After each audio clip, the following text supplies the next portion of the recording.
Cette vidéo complète celle que j'ai déjà consacrée aux tactiques des géants des collines. Tu trouveras le lien en description et il devrait s'afficher par là, quelque part par ici.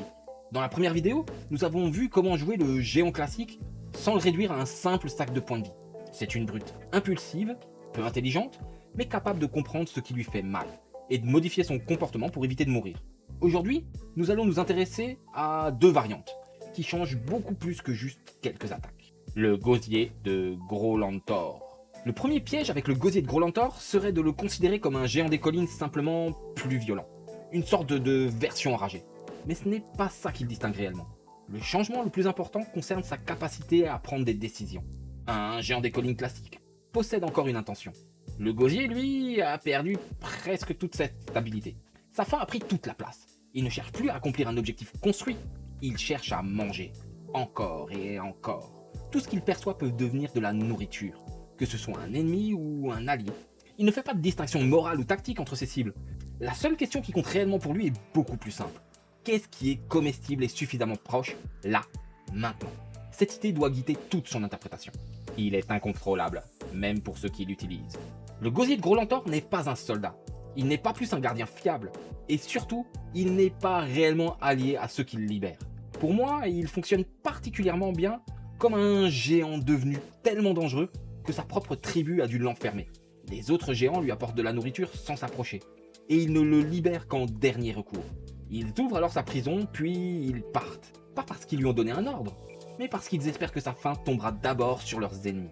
Cette nuance est essentielle, ils ne contrôlent pas le gosier, ils prennent le risque de le placer entre eux et le danger.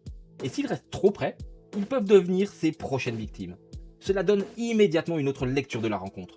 Les joueurs ne découvrent pas une créature placée là pour défendre les géants, ils découvrent une catastrophe que les géants eux-mêmes craignent. Il ne doit pas être optimisé comme un tacticien. L'erreur qui me dérangerait le plus avec cette variante serait de chercher à optimiser son comportement. Le gosier ne réfléchit pas ainsi. Il ne lit pas le champ de bataille, il le dévore. S'il existe une proie juste devant lui, il n'a aucune raison d'en chercher une meilleure au fond de la pièce. S'il vient de sentir du sang, cette odeur peut remplacer tout ce qui occupait son attention une seconde plus tôt.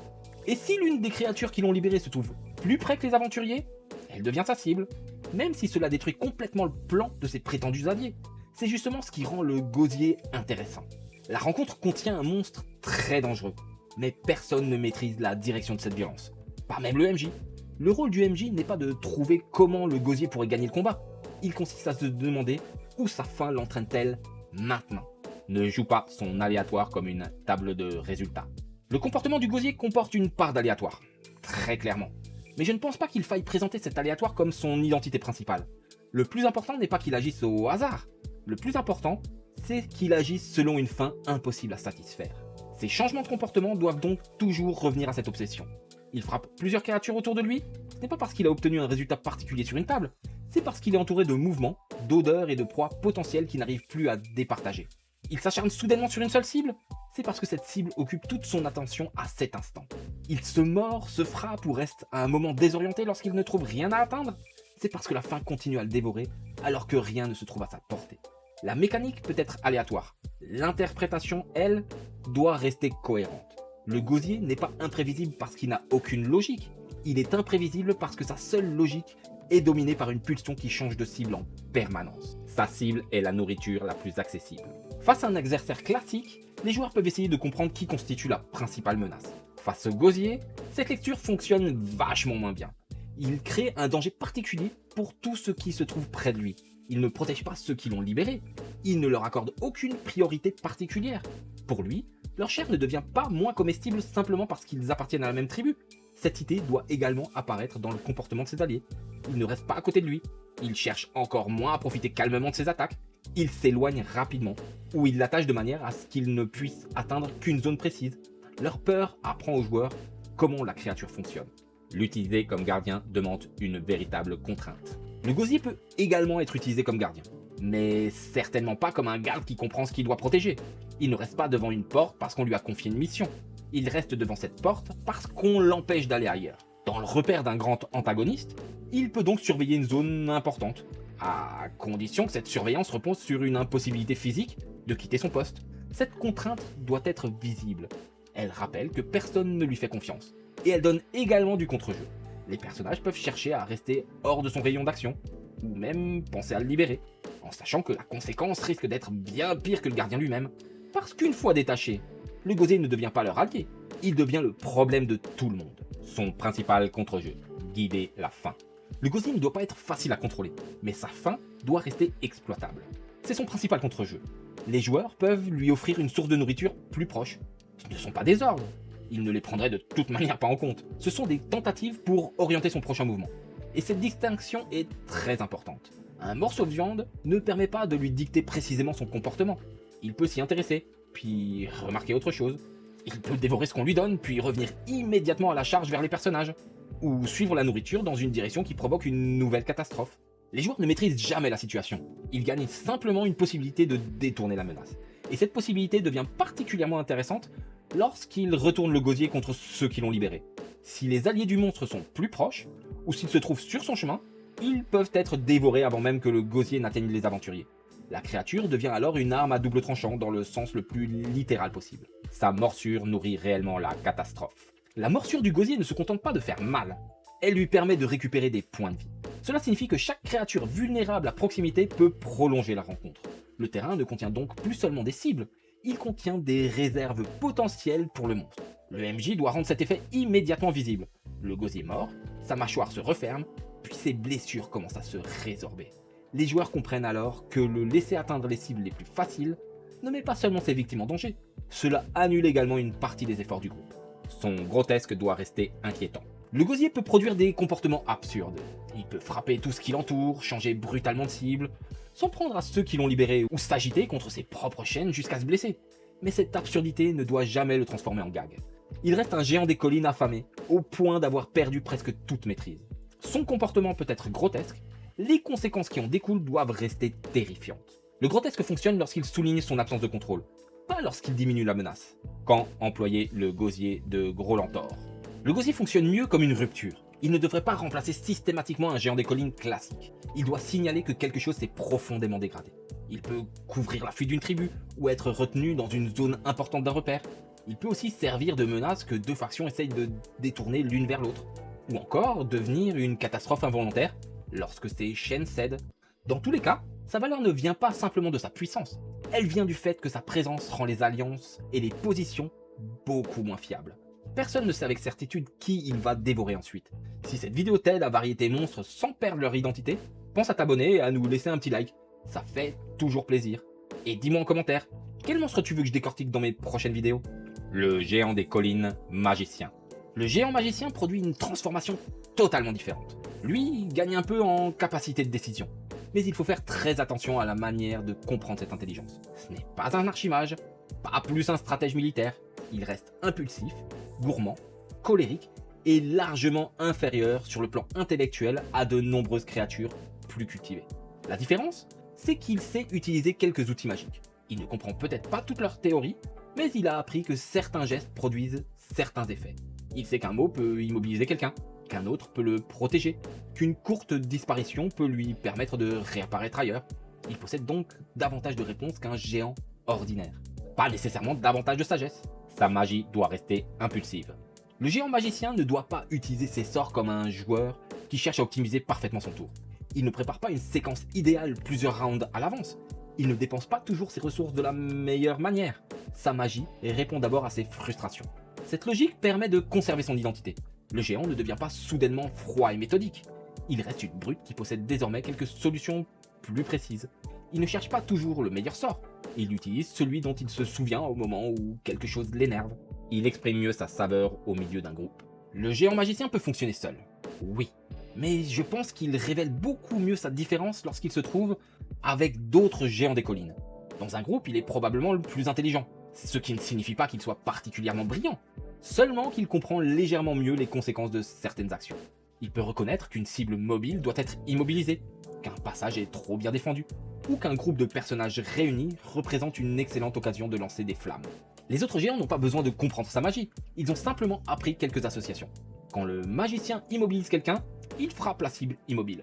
Quand il ouvre un passage, ils avancent. Quand ils reculent, ils comprennent parfois qu'un danger plus sérieux vient d'apparaître. Cette coordination reste grossière, mais elle suffit à rendre le groupe beaucoup plus dangereux.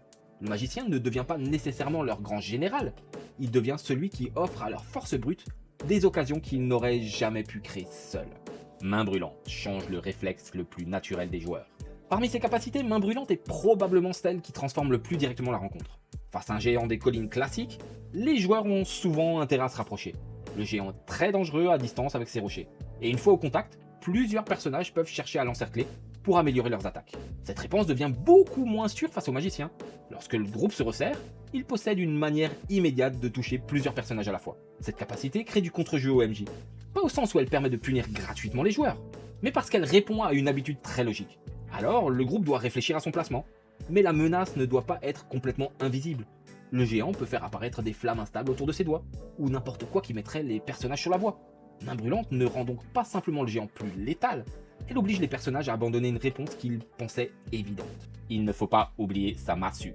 Sa magie ne remplace pas sa force, elle la complète. Je sais bien que c'est une erreur facile à commettre. Lorsqu'un monstre possède plusieurs sorts, tu peux être tenté de les utiliser à chaque tour. Le géant finit alors par rester à distance, comme s'il avait oublié qu'il pouvait écraser quelqu'un avec son maillet. Mais le géant des collines reste une brute, même s'il est magicien. S'il peut atteindre une cible avec une attaque physique, il n'a aucune raison de renoncer systématiquement à cette satisfaction. La magie prépare ou améliore sa brutalité, elle ne la remplace jamais. Foulée brumeuse détruit la sécurité offerte par le terrain. La taille du géant des collines est normalement une faiblesse exploitable. Le géant classique répond généralement en essayant de casser ce qui lui bloque le passage. Le magicien, lui, peut contourner entièrement le problème. La foulée brumeuse lui permet de disparaître, puis de réapparaître ailleurs. Cette capacité ne doit pas seulement lui servir à parcourir quelques mètres de plus, elle doit briser une certitude des joueurs. Il pense qu'un passage étroit le retiendra, il apparaît de l'autre côté. La première utilisation de cette capacité doit être marquante. Elle révèle que les solutions habituelles contre les grandes créatures ne suffisent plus. Le terrain reste important, mais il ne garantit plus la sécurité. Immobilisation de personnes rend la force du groupe plus précise. Immobilisation de personnes devient particulièrement dangereuse lorsque le géant magicien combat avec ses semblables. Un géant classique possède assez de force pour abattre rapidement un personnage, mais il doit encore réussir à le rejoindre et à le toucher. Le magicien peut rendre la cible beaucoup plus facile à atteindre. Il désigne un personnage, la victime se fige, et les autres géants comprennent immédiatement qu'une proie incapable de bouger vient de s'offrir à eux. Ils n'ont pas besoin de comprendre le fonctionnement du sort, ils voient simplement quelqu'un qui ne fuit plus. La combinaison est grossière, mais extrêmement efficace. Cette attaque doit donc être très lisible. Les autres géants tournent la tête, ils remarquent la cible immobilisée, ils commencent à avancer vers elle. Les joueurs comprennent qu'ils doivent réagir. La capacité devient intéressante parce qu'elle crée une urgence, pas parce qu'elle retire silencieusement toute possibilité d'action. Bouclier révèle qu'il sait reconnaître le danger. Un géant ordinaire encaisse, il dispose d'une énorme réserve de points de vie, et il ne réalise parfois que très tard qu'une attaque est réellement dangereuse. Le géant magicien peut faire quelque chose de nouveau, anticiper. Lorsqu'il voit arriver un coup particulièrement menaçant, il peut déclencher son bouclier. Cette défense doit rester liée à sa compréhension limitée. Il n'a pas besoin de réagir à chaque petite attaque. Il peut parfaitement laisser passer une flèche presque insignifiante, puis paniquer devant une attaque beaucoup plus spectaculaire. Cette capacité apporte également du contre-jeu.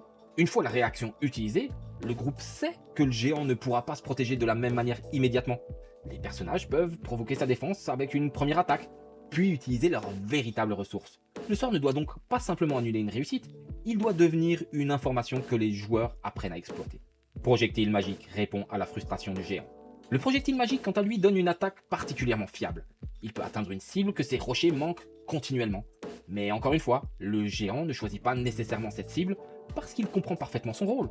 Il voit surtout une personne qui continue à lui poser des problèmes. Le géant finit par comprendre que cette personne l'agace. Et cette fois, il possède une attaque qui ne dépend pas de sa précision avec un rocher. Le projectile magique devient donc la réponse à sa frustration. Son intelligence peut modifier son moral. Le géant magicien comprend plus vite qu'une situation devient dangereuse. Cette intelligence légèrement supérieure peut le rendre plus prudent. Il sait qu'il peut perdre, et il dispose parfois d'un moyen efficace de partir. Mais cette fuite ne doit pas ressembler à celle d'un archimage qui avait prévu 3 issues de secours. Elle reste précipitée, égoïste, et guidée par son instinct de survie. Il abandonne ses alliés, saisit éventuellement quelque chose qu'il considère comme précieux, puis disparaît dès qu'il comprend que le combat tourne vraiment mal. Cette capacité à survivre peut également en faire un adversaire récurrent. Il n'a pas besoin d'élaborer une vengeance complexe, il peut simplement retenir que ces petites créatures l'ont humilié, et chercher plus tard une occasion de les faire payer. Sa magie doit paraître grossière. Le plus grand risque serait de transformer le géant magicien en archimage. Et là, ce serait rater l'idée principale. Sa magie doit conserver quelque chose de primitif. Il sait que cela fonctionne, et ça lui suffit amplement. Cette ignorance partielle peut même produire des comportements intéressants. Il utilise parfois un sort trop puissant pour régler une contrariété minuscule. Il se trompe sur la portée réelle de sa magie, ou gaspille une capacité simplement parce qu'un personnage vient de se moquer de lui. Il reste impulsif. La magie ne lui donne pas plus de sagesse. Elle donne simplement davantage de conséquences à ses impulsions. Donner un sens à sa présence dans la tribu. Un géant des collines magicien ne devrait pas apparaître comme une variante distribuée au hasard. Sa magie change forcément la manière dont les autres le considèrent. Cette position crée donc une tension intéressante avec leur hiérarchie habituelle.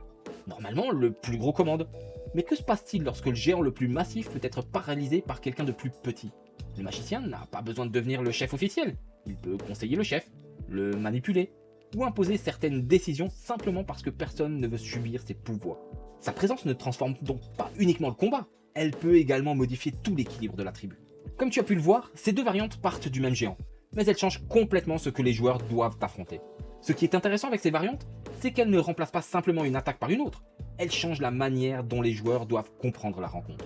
Et si tu souhaites revenir au géant des collines classique, à sa manière de lancer ses rochers, de détruire le décor et de s'adapter aux dangers, la vidéo principale consacrée à ces tactiques est également disponible sur la chaîne. Si cette vidéo t'aide à varier tes monstres sans perdre leur identité, pense à t'abonner et à nous laisser un petit like, ça fait toujours plaisir. Et dis-moi en commentaire, quel monstre tu veux que je décortique dans mes prochaines vidéos?